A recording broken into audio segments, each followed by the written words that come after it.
नमस्ते दोस्तों। आज अपन बात करेंगे इस शरीर की जो मोटापा होता है, शरीर में जो चर्बी होती हैं जिसके सब बहुत सारी बीमारी उसके साथ में गिनाई जाती हैं, उनके पीछे उनको कैलकुलेट करने का, शरीर में कितना आप मोटे हैं या आप सामान्य हैं या दुबले हैं, एक सामान्य भाषा से हट करके जब उसको वैज्ञानिक तरीके से सोचते हैं तो अपने सामने आता है सबसे बड़ा चीज़ आती है जिसका नाम है बॉडी मास इंडेक्स, BMI। आपका शरीर कैसा है इसको कैलकुलेट करने के लिए, या आप सही, आपके चर्बी की मात्रा सही है, गलत है, कम है, ज़्यादा है, इसको एक वैज्ञानिक तरीके से देखने का तरीका होता है BMI। BMI का अर्थ निकालते हैं अपन लोग अपने शरीर का जो वज़न है, वेट है, उसको अपनी हाइट है, ऊंचाई के स्क्वायर से, मीटर में, ऊंचाई को मीटर में स्क्वायर। ये आपको इसके BMI कैलकुलेटर ऑनलाइन खूब सारे हैं, जब भी आप सर्च करेंगे BMI कैलकुलेटर मिल जाते हैं। उसमें आप सिंपल सा अपना वज़न डालिएगा उसमें किलोग्राम में, और उसके अंदर नीचे अपनी ऊंचाई को मीटर में डाल दीजिएगा, वो अपने को कैलकुलेट करके आपको बता देगा आपका BMI कितना है। अब BMI अपने को पता चल जाता है, बहुत सामान्य है। BMI जब कैलकुलेट कर लेते तो पता चलता है कि अगर BMI आपका कैलकुलेटेड फॉर हाइट और वेट के अकॉर्डिंग जो आ रहा है वो क्या सामान्य है, कितना कम होता है, कितना ज़्यादा होता है, उसके बारे में। अगर ये 18.5 से कम है तब इसको बोलते हैं BMI आपकी कम है, आप लो वेट है, आपका वज़न लो वेट है। अगर आपका BMI 18.5 से चल कर के 18.5 से चल कर के 24.9 के बीच में है तो आप नॉर्मल है। 18.5 टू 24.9 आप नॉर्मल है। और अगर 25 से थोड़ा बढ़ रहे हैं आपका BMI और 29.9 तक हैं तो आप ओवरवेट है भैया, आपको कहा जाएगा कि आपका वज़न थोड़ा सा ज़्यादा है।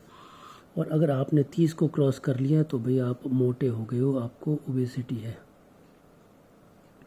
ओबेसिटी को भी फर्दर 2-3 तरीक़ों में डिवाइड कर सकते हैं। उसमें बैठ कर के एक तरीका आएगा, अगर ओबेसिटी में कि आप मोटे हैं तो आप मोटे कितने मोटे हैं, तो आपकी कैटेगरी आएगी, first category, second category, third category. More than 30 अगर BMI है तो मोटे हो गए, और 30 टू 34.9 तक आ रहे हैं तो आपका मोटापा ग्रेड फर्स्ट है। 35 से आपका BMI अगर 39.9 है तो आपका मोटापा ग्रेड सेकंड है। और उससे 40 से ऊपर जाएंगे तो मॉर्बिड मोटापा आपका, ये आप तो भैया इससे मोटे फिर होना तो बुरा ही बुरा है, ठीक है। अब आप अगर इतने आपको मोटापा डिस्टर्ब कर रहा है आपको, तो इससे आपके शरीर में क्या नुकसान होता है उससे पहले कल्पना कर सकते हैं अपन ने। जैसे अपने पास में 1-1 किलो की प्लास्टिक की 3 थैलियाँ बराबर साइज़ की, जिसमें 1 किलो मतलब उसमें 1 किलो कैपेसिटी की वो चीज़ आ सकती है बैग में। अपन ने उसको एक बैग में बिल्कुल हल्का सा भरा है, यानी कि 18.5 वाली भी स्थिति देखें तो थोड़ा सा हल्का हल्का भरा है। एक में अपने अप्रोप्रिएट जितना आ सकता है 1 किलो उतना ही भरा, एक को अपने ठूंस के भर लिया है। तो ठूंस के अगर भर लाया है तो क्या कंडीशन होगी, वो फटने की कगार पे आएगी। ऐसे ही बॉडी का हाल होता है।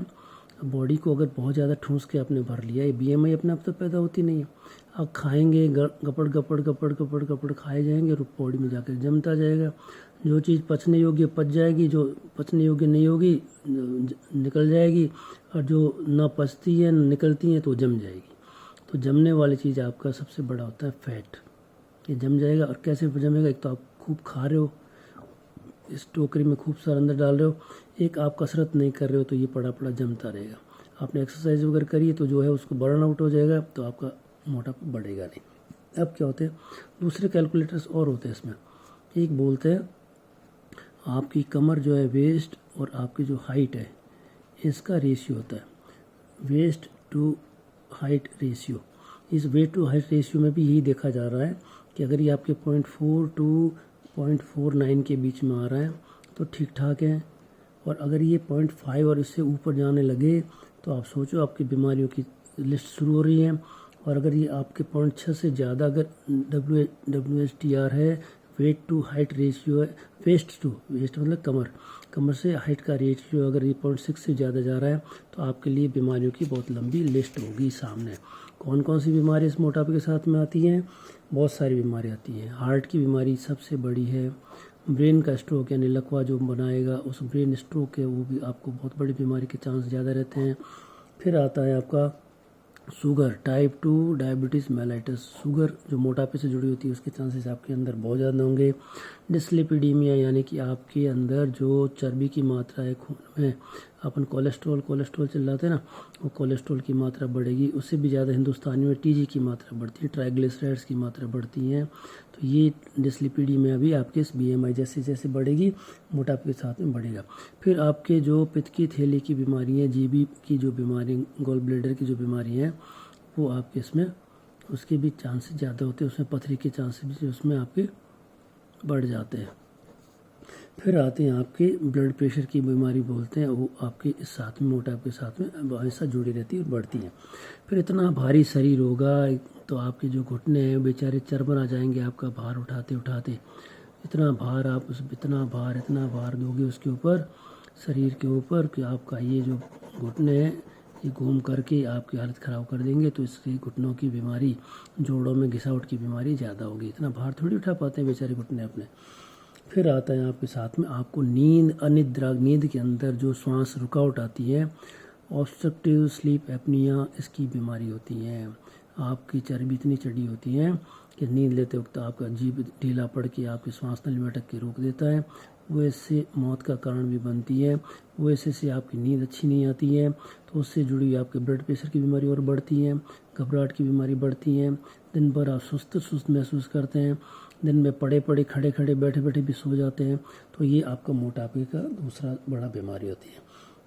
इसके साथ में आपको औरतों में इनफर्टिलिटी की जो समस्या है, इनफर्टिलिटी की समस्या इसमें बहुत ज़्यादा रहती है, यानी कि बच्चे नहीं होने की, निसंतानता की बीमारी, इनफर्टिलिटी की बीमारी मोटापे से अच्छे से जुड़ी हुई होती है।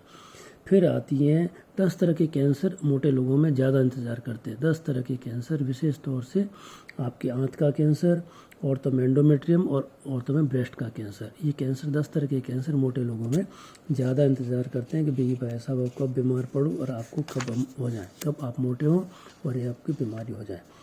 तो ये आता है आपका कुल मिला के बाद। फिर होता है जो ओवेज लोग हैं, मोटे लोग, और आपके दुबले लोग, दोनों में मरने की जो गतिविधि है, मरने के जो चांस हैं वो थोड़े से ज़्यादा रहते हैं। मरने के चांस जो हैं वो मोटे लोगों में ज़्यादा होते हैं। ये रहता है आपका मोटापे की तकलीफ़। फिर क्या है, बहुत सारी और भी इंडेक्सेस होती है जो कि अपने को इस तरह की सूचना देती हैं।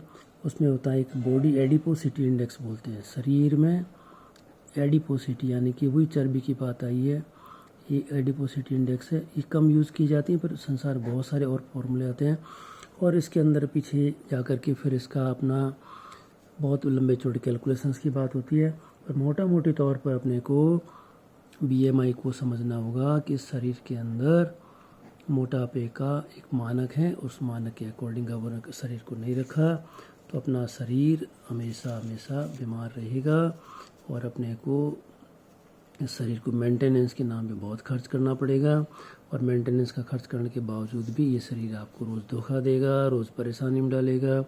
तो भैया जिनकी अपनी बहुत बड़ी ओबेसिटी है, जिनको अपना बीएमआई कैलकुलेट करके वो इस तरह से चल सकते हैं। एक सिंपल सा फॉर्मूला होता है आपकी कमर की साइज़ का भी, वेस्ट साइज़ में क्या होता है प्रभु, कि अगर आप आदमी हैं और आपकी 40 इंच से ज़्यादा अगर कमर है, कमर आपको नाभि के ऊपर नापनी होती है, अगर इतनी ज़्यादा है तो आप मोटापे की श्रेणी में आते हैं। और औरतों में अगर 35 इंच से ज़्यादा होती हैं तो भी मोटापे की श्रेणी में आते हैं। तो कुल मिलाकर के आपकी जो हाइट है और उसका जो वेट है उसके साथ में आपका सामंजस्य होना ज़रूरी है।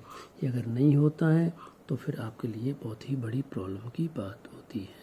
मित्रों, ये कैसा लगा, लाइक करना, सब्सक्राइब करना ना भूलें, इसको शेयर करना ना भूलें, ताकि मेरी भी हिम्मत ऐसे वीडियो बनाने की बनी रहे। जय हिंद।